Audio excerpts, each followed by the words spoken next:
ಕೋಲಾರದಲ್ಲಿ ಅವರ ಏನು ನಾಪತ್ತೆ ಪ್ರಕರಣಕ್ಕೆ ಸಂಬಂಧಪಟ್ಟಂಗೆ ಈಗ ಒಂದು ಹಂತದ ಕಾರ್ಯಾಚರಣೆಯನ್ನ ಈಗ ಈಶ್ವರ ಮಲ್ಪೆಯವರು ಮುಗಿಸಿ ಬಂದಿರುವಂಥದ್ದು. ಒಂದು ಹಂತದ ಕಾರ್ಯಾಚರಣೆಯನ್ನ ಮುಗಿಸಿ ದೇವಸ್ಥಾನ ಬಂದಿದ್ದಾರೆ. ಸೊ ಸದ್ಯಕ್ಕೆ ಅದೇನೇನು ಆಯಿತು ಅನ್ನೋದನ್ನ ಈಶ್ವರ ಮಲ್ಪೆಯವರು ನಮಸ್ತೆ ಸ್ನೇಹಿತರೆ. ಇವತ್ತು ಅಲ್ಲಿ ಬಿದ್ದಿದ್ದ ಸಂಖ್ಯೆ ಮಾತ್ರ ಬಿದ್ದಿದೆ ಅಂತೇಳಿ, ಆದರೆ ಆ ಜಾಗದಲ್ಲಿ 3-4 ಟೀಮ್ ಆಗಿ ಹುಡುಕ್ತಾ ಇದ್ದಾರೆ. ನಮ್ಮದು ಮುರುಘದಂಜನಲ್ಲಿ ತಣ್ಣೀರು ಬಾವಿಯರೇ ಒಂದು 3 ಟೀಮ್ ಉಂಟು. ಅದಲ್ಲದೆ ಎಸ್ಟೇರೆ ಮತ್ತು ಎಂಡೇರಪ್ಪ ಸಹ ಬಂದಿದ್ದಾರೆ. ಒಟ್ಟು 5-6 ಟೀಮ್ ಹುಡುಕ್ತಾ ಇದ್ದಾರೆ. ಮುರುಘದಂಜನ ಮಿನಿಮಮ್ ಒಂದು 5 ಟೀಮ್ ಆಗಿ ಅಡಿಭಾಗಕ್ಕೆ ಮುಳುಗ್ತಾ ಇದ್ದಾರೆ. ಆದರೆ 5 ಈಗ ಸುಮಾರು ಒಂದು ಕಿಲೋಮೀಟರ್ ಕುಲಂಶಕವಾಗಿ ಹುಡುಕುವಾಗ ಅಡಿಭಾಗದಲ್ಲಿ ಕಲ್ಲಿನ ಇದಿದೆ ಗೊಟ್ಟರ ತರ. ಆ ಕಲ್ಲಿಂದ ಪಾಸ್ ಆಗ್ಲಿಕ್ಕೆ ನನ್ನ ಲೆಕ್ಕದಲ್ಲಿ 90-92% ಪಾಸ್ ಆಗುದಿಲ್ಲ.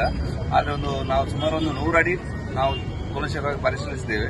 ಆದರೆ ನೀರಿನ ಅಡಿಭಾಗದಲ್ಲಿ ತುಂಬಾ ಫೆಸಿಲಿಟಿ ಕಮ್ಮಿ ಉಂಟು. ಯಾಕಂದ್ರೆ ಕತ್ತಲೆ ಆಗಿದೆ. ಯಾಕಂದ್ರೆ ಟಾರ್ಚ್ ಇದ್ರೆ, ಅಂಡರ್ಗ್ರೌಂಡ್ ಟಾರ್ಚ್ ಇದ್ರೆ ಮಾತ್ರ ಆ ಜಾಗದಲ್ಲಿ ನೋಡಬಹುದು. ಟಾರ್ಚ್ ಇಲ್ಲದೆ ತುಂಬಾ ಕಷ್ಟ ಆಗ್ತಾ ಉಂಟು. ಇಲ್ಲದ್ರೆ ಒಬ್ಬರಿಗೆ ಕೈ ತಪ್ಪಿ ಹೋದ್ರೂ ಸಹ ಗೊತ್ತಾಗಲ್ಲ. ಅದರಿಂದ ಅಡಿಭಾಗ ಫೆಸಿಲಿಟಿ ಕಮ್ಮಿ ಇರಲಿಕ್ಕೆ ಕತ್ತಲೆ ಆಗಿದ್ದರಿಂದ ನೋಡ್ಲಿಕ್ಕೆ ಕೆಲಸ ಮಾಡಲಿಕ್ಕೆ ತೊಡಗುಂಟಾಗಿದೆ. ಅದಲ್ಲದೆ ಸುಮಾರು ಒಂದು 100 ಮೀಟರ್ಷ್ಟು ಕ್ಲಿಯರ್ ಆಗಿದೆ. ಅಂದ್ರೆ ಕಲ್ಲಿನ ಜಾಗ, ಅಲ್ಲಿಂದ ಪಾಸ್ ಆಗ್ಲಿಕ್ಕೆ ಚಾನ್ಸ್ ಇಲ್ಲ ಬಿದ್ದಿದ್ರಿ ಸಹ. ಆದ್ರೆ ಸಹ ನೀರಿನ ಒತ್ತಡ, ಯಾಕಂದ್ರೆ ಒಂದು ದೇಹ ಕೆಳಗಡೆ ಬಿದ್ದರೆ ಆವಾಗ ಒಂದು ನೀರಿನಲ್ಲಿ ಮಧ್ಯಂತರದಲ್ಲಿ ಹೋಗುವ ಸಂಭವ ಸಹ ಇರ್ತದೆ ಮುಂದೆ ಪಾಸ್ ಆಗುವ. ಅದರಿಂದ ಪಾಸ್ ಆಗಿದೆ. ನಾಳೆ ಗೊತ್ತಾಗಬೇಕು. ಈಗ ನಾವು ಮೇಲೆ ಬಂದಾಗ ಇನ್ನು ಹುಡುಕಿ ಮತ್ತೆ ಏನಂತ ಹೇಳಿ ನಾವು ಹೇಳ್ತೇವೆ. ಯಾಕಂದ್ರೆ ಬಿದ್ದಿರಂತ ಗ್ಯಾರಂಟಿ, ಯಾಕಂದ್ರೆ ನಾವು ಹೇಳಲಿಕ್ಕೆ ಆಗುದಿಲ್ಲ. ಯಾಕಂದ್ರೆ ಬಿದ್ದರೂ ಸಹ ನೀರ್ ಭಾಗದಲ್ಲಿ ಹೋಗಿರಬಹುದು, ಹೇಳಲಿಕ್ಕೆ ಆಗುದಿಲ್ಲ. ಯಾವುದಕ್ಕೂ ನಾವು ಕಾರ್ಯಾಚರಣೆ ಮಾಡ್ತಾ ಇದ್ದೇವೆ. ಈಗ ಬಿದ್ದಂತ ಸಂದರ್ಭದಲ್ಲಿ ಇಮಿಡಿಯೇಟ್ ಮುಂದೆ ಇಲ್ಲ, ಸಮುದ್ರಕ್ಕೆ ಹೋಗಿಲ್ಲ. ಖಂಡಿತವಾಗಿ ಸಮುದ್ರ ಹಾಗೆ ಬಿದ್ದ ತಕ್ಷಣ ಹೋಗ್ಲಿಕ್ಕಿಲ್ಲ. ಯಾಕಂದ್ರೆ ನೀರು ಒತ್ತಡದಲ್ಲಿ ಅಡಿಭಾಗ ಕಲ್ಲಿನ ಗೊಟ್ಟರಿದೆ ಅಡಿಭಾಗದಲ್ಲಿ, ಅದರಿಂದ ಗೋಣಿ ಎಲ್ಲ ಉಂಟು. ಅದರಿಂದ ಹೋಗ್ಲಿಕ್ಕೆ ಚಾನ್ಸ್ ಇಲ್ಲ.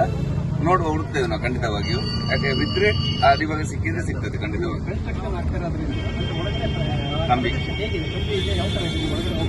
ಅಡಿಭಾಗದಲ್ಲಿ ಹೆಚ್ಚಿನ ಈ ಕಂಬಿಯ ರಾಡ್ಗಳು ಯಾವುದು ಆಗ್ತದಿಲ್ಲ. ಹೆಚ್ಚಿನ ಗೋಣಿಗಳು ಜಾಸ್ತಿ ಇದೆ. ಅದಲ್ಲದೆ ಅಲ್ಲಿ ಕಲ್ಲಿನ ಜಾಗಗಳು ಜಾಸ್ತಿ. ಯಾಕಂದ್ರೆ ಮೂವ್ಮೆಂಟ್ ಕಮ್ಮಿ ಆಗ್ತದೆ. ಇರಬಹುದು, ನಾವು ಹುಡುಕ್ತೇವೆ, ಪ್ರಯತ್ನ ಮಾಡ್ತೇವೆ ಎಲ್ಲ 4 ಟೀಮ್ಸ್.